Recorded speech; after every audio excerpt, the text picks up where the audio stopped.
Hey guys, welcome to my third video, how to optimize all your seasons as a pro athlete. Now in this video, you're going to learn about what an off-season is, what a preseason is, and what an in-season is, and how to utilize them the best you can. Let's begin right away. What is an off-season?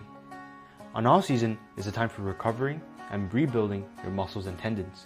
This phase is when you should focus on gaining muscles and addressing weaknesses in your skills and physical capabilities. The training in this phase is lower in intensity, with an emphasis on strength and explosive-based exercises. The requirements you should meet during an off-season is you need to eat in a calorie surplus, consuming 10 to 15% more of your maintenance calories, or your BMR, which is the basal metabolic rate. There's more about that in my previous video. If you want to know how to calculate your BMR, that's also my previous video. For macronutrient ratios, aim to consume 2 grams of protein per kilogram of body weight to support the muscle growth.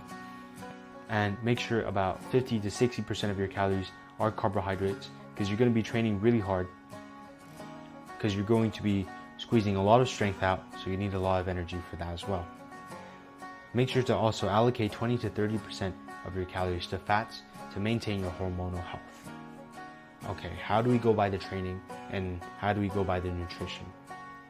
For strength training, focus on lifting heavy weights with fewer repetitions and longer rest times. For example, the exercise you can do 5 to 8 reps and 3 to 5 minutes of rest between the sets. And you usually would want 3 to 5 sets when you're working with strength training. To do strength training correctly, control your eccentric motion. That's the downward or releasing phase of the lift. So for example, if you're doing bicep curls, slowly release your biceps. Let your hand drop down. And then push the weight explosively. In this example, you're going to pull, so then you're going to curl your biceps really hard. That's lifting the weight explosively. For nutrition, you want to prioritize dense foods, calorie-dense foods, like nuts, seeds, and whole grains to meet your calorie surplus goals. After the workouts, eat a lot of protein to have muscle recovery. Some tips for when you're in off-season. Meal prepping to meet your calorie and protein goals. Eating healthy fats like avocados and olive oil to also hit your calorie goals. Monitor your progress by tracking your strength and not your weight, because you're in off-season, you're going to eat a lot, so obviously you're going to gain at least some weight. So don't lose heart.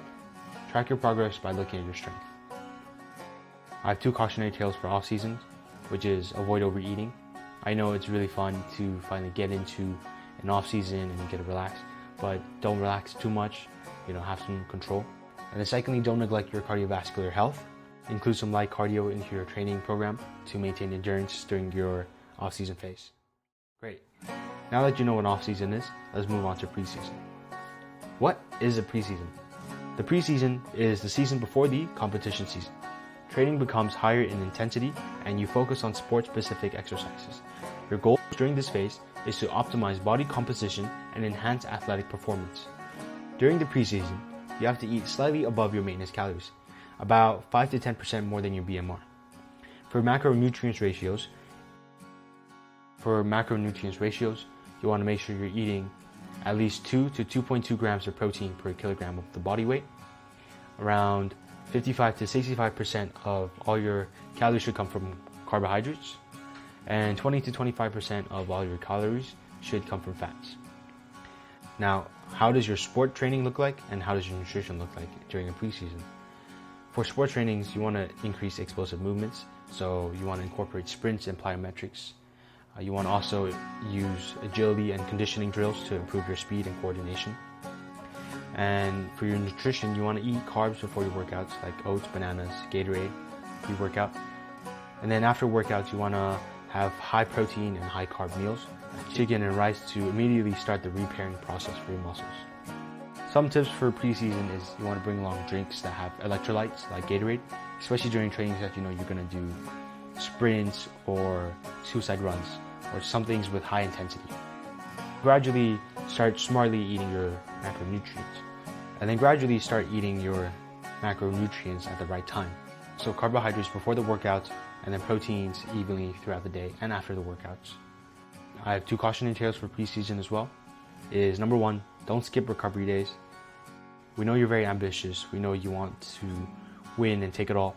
But if you strain but if you strain your body too much, you will be injured, and that will hinder your performance whether you like it or not.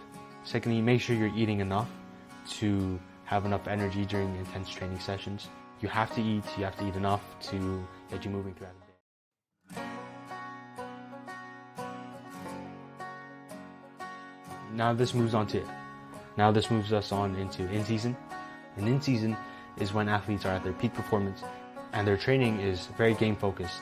So they've already built the strength during the preseason, and all they're doing in season is they're maintaining their strength and their endurance levels. During your in-season, you have to strictly match your calorie intake to your calorie expenditure. For macronutrients, you want to aim for around 1.6 to 2 grams of protein per kilogram of body weight. Around 60 to 70% of all your calories should come from carbohydrates, and then 15 to 20% of all your calories should come from fats. And yet again, I hope I don't have to say this, but all of them should be coming from healthy carbohydrates and healthy fats. So how should you be training during in-season? Focus on maintenance workouts to make sure you don't lose your strength. Use light weights with more repetition. For nutrition, you want to eat more healthy carbohydrates before the game, like fruits or pasta. And then after the game, you want to eat high protein meals and high carb meals to replenish your body of glycogen and to repair your muscles. Some tips during your in-season is you want to eat small frequent meals so you don't feel so full, but you are still being full and keeping yourself energized and well nutritioned, basically. You also want to keep eating the same amount of protein consistently every day during the in-season, even on non-game days. It's very important that consistency is key, and your body is the best it can be all season. Also bring snacks with you, like protein bars, Clif bars, bananas, or Gatorade, so during a busy schedule. Now the cautionary tales for in-season isn't very horrifying. You just want to avoid overeating, so going above maintenance, and don't experiment with new foods or supplements on game day. This might cause some reactions that you weren't initially expecting, and that might throw you off physically or mentally. So stick to what works for your body and try your best. Now, final tips across all seasons is about hydration, supplements, recovery, and tracking. So hydration, drink 2 to 3 liters of water a day and put electrolytes in your water when you're doing high intensity training. Next, the supplements. Creatine is the best. Take it during off season, preseason, and in season. Whey protein as well. And then the multivitamins, like I mentioned, these 3 supplements work a lot for a lot of people, and they're very, very helpful. They make a lot of difference in your performance and training effectiveness, so give it a shot. For recovery, try to sleep for about 7 to 9 hours every night and stretch often. This will reduce your risk of injury and increase your mobility. Lastly, tracking. Track your body weight, track your body composition, and track your endurance and strength measurements if you can. Adjust your macros and calorie intakes as you need to align with your goals. So if you need more energy tomorrow, you would eat 3 bananas, bring a granola bar tomorrow, or drink some electrolytes the night before and bring Gatorade to the training tomorrow. But if you listen and closely follow all the advice I've given you in not only this video, but the last 2 videos as well, then you should have no problem navigating through this confusing nutrition world. Thank you so much for watching my 3-part video series, guys, and I hope you have a wonderful time trying this out.